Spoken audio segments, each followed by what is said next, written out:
A Virgem Maria, nossa Mãe Santíssima, desde a sua mais tenra infância, queria se dedicar totalmente a Deus num voto de virgindade.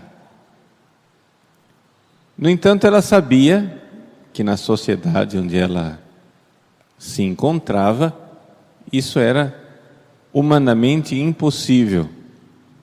Por quê? Porque o casamento não era acertado pelas pessoas, pelos contraentes, pelo marido e pela mulher. O casamento era feito pelas famílias. Como Nossa Senhora ficou órfã desde muito cedo, porque Santana e São Joaquim já conceberam a Virgem Maria na velhice, foi decidido então pelos sacerdotes no templo quem seria o futuro marido, o esposo da Virgem Maria. E já estava tudo determinado. O casamento, naquela época, ele era realizado em duas partes. Primeiro, havia digamos assim, o voto do casamento em si, a promessa de casamento, onde ali já acontecia concretamente, não é, o contrato matrimonial. Depois, havia uma segunda cerimônia, a cerimônia em que o noivo era levado festivamente em procissão até a casa da noiva, e aí depois a noiva ia em procissão com o noivo para a sua casa, e ali então acontecia, não é, o desfecho da cerimônia.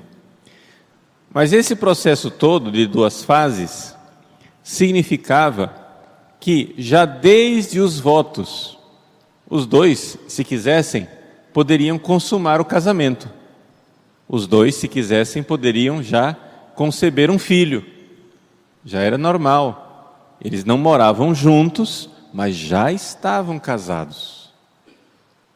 Bom, o que aconteceu então é que a Virgem Maria, casada com São José, antes de morarem juntos, aí a gente começa a entender as escrituras. Está lá, né?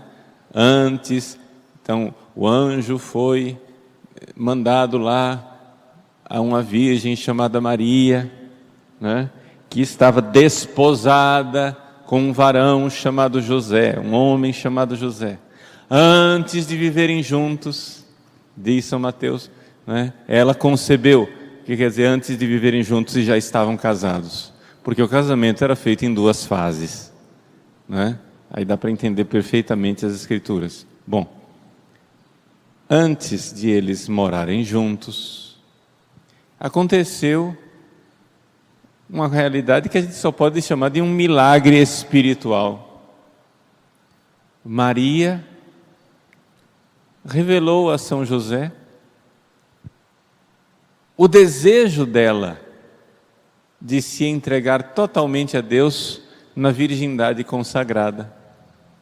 Já estavam casados. E São José, então, disse: pois este é o meu desejo desde sempre. Eu também, São José, me entregar como virgem consagrado a Deus. É um milagre espiritual. Deus foi preparando o coração dela e Deus foi preparando o coração dele. Quando os dois se casaram, aquilo que era impossível para os dois tornou-se possível. E então aconteceu. Aconteceu que os dois, depois de casados, fizeram então um voto de castidade. É importante lembrar que esse voto foi feito depois de casado. Por quê?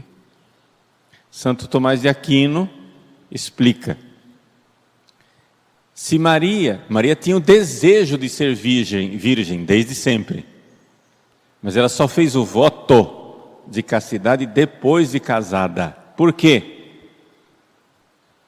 Porque, diz Santo Tomás de Aquino, quando um casal se casa, a promessa matrimonial consiste em dar direito um ao outro, como esposo e esposa, de terem a relação sexual. Ora, se ela tivesse feito o voto antes, o casamento seria uma espécie de mentira. Porque você fez antes uma promessa contraditória. Você primeiro diz: eu vou ser virgem, não vou ter relações sexuais. Aí depois no casamento você chega e diz assim: eu te recebo, José, como meu esposo. Você está desfazendo o voto anterior. Não foi assim que aconteceu. Aconteceu que primeiro ela tinha o desejo de ser virgem, mas ela não sabia como é que ela ia conseguir realizar esse desejo, porque naquela sociedade ela não mandava nela. Os outros é que iam combinar o casamento. Ela tinha o desejo, se casaram, ela fez um voto sincero. Mas aí depois, no casamento, uma vez que ela é esposa, para que haja num casal validamente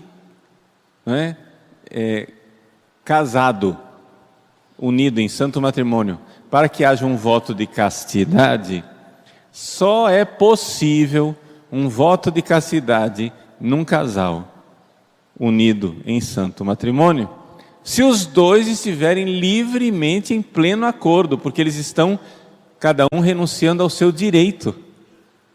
Então o casamento é isso. Eu, esposo, dou direito a ela sobre o meu corpo. Eu, esposa, dou direito a ele sobre o meu corpo. Está dado o direito. Uma vez que eles têm o direito, aí eu posso renunciar ao direito e fazer um voto de castidade. Mas para eu renunciar a esse direito, tem que haver mútuo acordo, porque o direito é mútuo. Uma pessoa, o homem sozinho ou a mulher sozinha, não pode fazer um voto de castidade depois do casamento, porque está rompendo o direito de uma outra pessoa. Isso seria uma injustiça. Seria uma injustiça você negar o direito do seu esposo, da sua esposa, de ter relações sexuais com você. É uma injustiça. O nome é isso, injustiça. Quem nega ao seu legítimo esposo, à sua legítima esposa, a relação sexual, sem uma grave razão, pode haver uma grave razão, a saúde, pode haver uma grave razão, o fato, por exemplo, o marido ou a mulher não está sendo fiel, está tendo relações por aí e contraindo doenças, isso é uma grave razão. Não vou ter relações com você enquanto você não consertar sua vida, enquanto você não for uma pessoa reta e eu não tiver segurança, não é isso? É assim. São graves razões, mas de uma forma geral, naquilo que é o normal do dia a dia, o esposo e a esposa têm o direito à relação sexual. Atenção, este direito à relação sexual só existe se houver uma abertura para a vida. Ninguém tem direito de ter relação sexual usando camisinha. Quer usar camisinha? Perdeu o direito, acabou. Você está querendo me fazer pecar. Entendeu? Está tomando pílula? Perdeu o direito. O direito é o direito de uma relação sexual aberta à vida. Porque o sexo é isso. O sexo é um dom maravilhoso de Deus, que Deus nos deu para nós povoarmos o céu. Ai, padre, mas e depois da menopausa, como é que fica? Não tem problema, Deus pode fazer qualquer milagre a qualquer hora. São Joaquim e Santana tiveram Nossa Senhora depois de velhos, né? Onde Santana não tinha mais condições de ter nenhum filho e, no entanto, tiveram filhos. Não é isso? Isso aí está na mão de Deus. Então, ao recordarmos os esponsais, o casamento da toda a Santa Mãe de Deus com São José, nós queremos lembrar uma coisa importante. Num casal bem casado, para que esse casamento dê certo, é necessário que haja um amor por Deus maior do que o amor para com o outro cônjuge. Toda mulher católica tem que amar Deus mais do que ela ama o seu marido. E o seu marido tem que ser um trampolim para que ela ame mais a Deus. Por quê? Porque o marido dela é o sacramento de Deus para ela. Eu me entrego a Deus no meu marido. Todo homem católico tem que amar a Deus mais do que ele ama a sua esposa. E essa mulher vai ser o trampolim dele para cumprir a sua missão conjugal de amar como Cristo amou a igreja. Como é que o Cristo amou a igreja? Derramou o sangue por ela. E nisso realiza um grande amor por Deus. Peçamos à Virgem Maria e a São José que abençoe nossas famílias.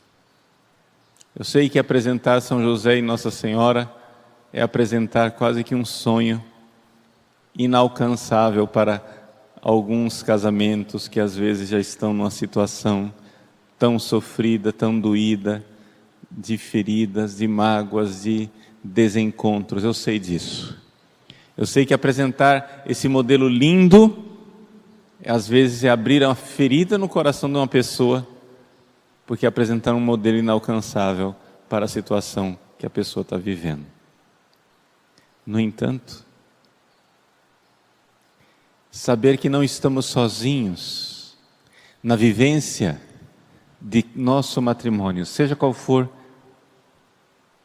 a vida matrimonial que você está vivendo, que a Sagrada Família está com você, que Jesus, Maria e José estão aí, dando a você a graça todos os dias, para manter a fidelidade, apesar de tudo.